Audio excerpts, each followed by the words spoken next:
Hi friends, welcome to my channel.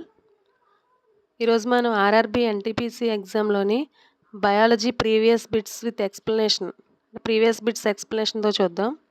First one, మానవులలో అతిపెద్ద అవయవం ఏది? ఆప్షన్ ఏ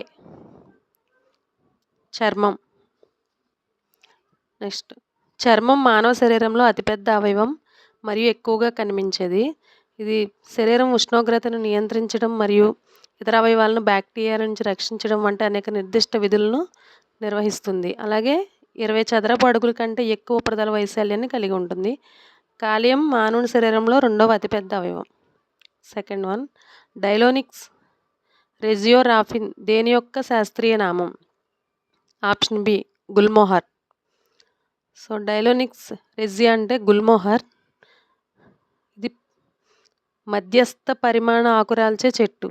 అలాగే ప్రపంచంలోని అనేక ఉష్ణమండల ప్రాంతాలలో దీనిని అలంకారమైన చెట్టుగా పెంచుతారు. Next, royal poinciana flamboyant phoenix flower దీని యొక్క మరొక పేర్లు. అమీబా ఏ వర్గానికి చెందినది? Option A protozoa.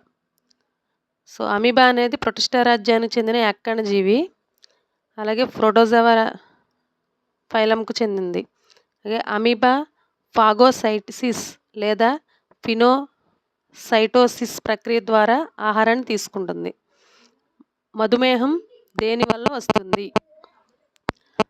Option B insulin తక్కువ ఉత్పత్తి అవ్వడం వల్ల మధుమేహం వస్తుంది. మనం తినే ఆహారంలోని కార్బోహైడ్రేట్లను జీర్ణ వ్యవస్థ చక్కెరలుగా విడగొడుతుంది. క్లోమగ్రంథి ఉత్పత్తి చేసే ఇన్సులిన్ అనే హార్మోన్ శక్తిని విడుదల చేయడానికి ఈ గ్లూకోజ్ను గ్రహించాలని శరీర కణాలకు ఆదేశిస్తుంది. శరీరంలో ఇన్సులిన్ ఉత్పత్తి ఆగిపోయినప్పుడు డయాబెటీస్ సంభవిస్తుంది. ఇన్సులిన్ ఉత్పత్తి లేకపోవడం వల్ల శరీరంలో చక్కెర పోగుబడి డయాలసిస్ వస్తుంది. టెక్టోనా గ్రాండిస్ దేని యొక్క శాస్త్రీయ నామం? ఆప్షన్ బి టేకు. చూడండి, లామియాసి కుటుంబంలోని ఉష్ణమండల గట్టి చెక్క జాతి. ఇది మిశ్రమ గట్టి చెక్క, అడవుల్లో కనిపించే పెద్ద ఆకురాల్చే చెట్టు. దానికి సంబంధించిన ఎక్స్ప్లెనేషన్ ఇది. నెక్స్ట్ వన్, సి ఎనిమోన్స్ ఏ వర్గంకు చెందినది? Option B cnidaria. సముద్రపు ఎనిమోన్స్ నిడారియా జాతికి చెందినవి. నెక్స్ట్, కింది వాటిలో దేని లోపం వల్ల రక్తం గడ్డకట్టకుండా ఉంటుంది?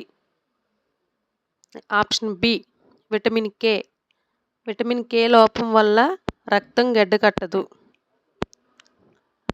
నెక్స్ట్ వన్, మొక్కలలో శక్తిని ఉత్పత్తి చేసే ప్రక్రియను ఏమంటారు? ఆప్షన్ సి కిరణజన్య సంయోగ క్రియ. కిరణజన్య సంయోగ క్రియ అని పిలువబడే ప్రక్రియ ద్వారా మొక్కలు కాంతి నుండి శక్తిని ఉత్పత్తి చేస్తాయి. కిరణజన్య సంయోగ క్రియ అంటే ఏంటి? మొక్కలు సూర్యకాంతి సమక్షంలో వాతావరణంలోని కార్బన్ డైఆక్సైడ్ని వినియోగించుకుని పిండి పదార్థాలను తయారు చేసే జీవ రసాయనిక చర్య. ఈ ప్రక్రియలో కాంతి శక్తిని వినియోగించుకుని కార్బన్ డైఆక్సైడ్ నీరులను ఆక్సిజన్ పిండి పదార్థాలుగా మారుస్తాయి. నెక్స్ట్ వన్, చికెన్ పాక్స్కు కారణమయ్యే వైరస్ ఏది?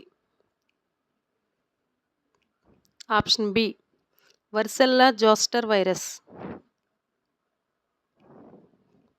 చికెన్ పాక్స్ వర్సెల్లా అని కూడా అంటారు. దీన్ని ఆటలమ్మ అని కూడా అంటారు. ఇది చాలా అంటువ్యాధి. అలాగే పిల్లలు, యుక్త వయస్సులు, పెద్దలు, గర్భిణీ స్త్రీలు మరియు బలహీనమైన రోగనిరోధక శక్తి ఉన్న వారిలో ఇది తీవ్రంగా ఉంటుంది. ఇది వర్సెల్లా జోస్టర్ వైరస్ వల్ల వస్తుంది. అలాగే దురదతో కూడిన పొక్కు లాంటి దద్దుర్లకు దారితీస్తుంది. సో ఈ చికెన్ పాక్స్ని ఏమంటారు? ఆటలమ్మ అంటారు. నెక్స్ట్ వన్, పసుపు జ్వరం ఎల్లో ఫీవర్ కింది వాటిలో దేని ద్వారా వ్యాపించే వ్యాధి? ఆప్షన్ బి దోమ. సో ఎల్లో ఫీవర్ అనేది ఒక నిర్దిష్ట రకం దోమకాటు ద్వారా వ్యాపించే ప్రాణాంతకమైన వైరస్ వ్యాధి. టీకా ద్వారా వ్యాధిని నివారించవచ్చు. ఈడిస్ మరియు హెమగోగస్ దోమల ద్వారా వ్యాపించే వైరల్ వ్యాధి. సో ఎల్లో ఫీవర్ అనేది దోమల ద్వారా వ్యాపిస్తుంది. Thank you for watching. Please subscribe. So మరికొన్ని బిట్స్ నెక్స్ట్ వీడియోలో చూద్దాం. Thank you for watching.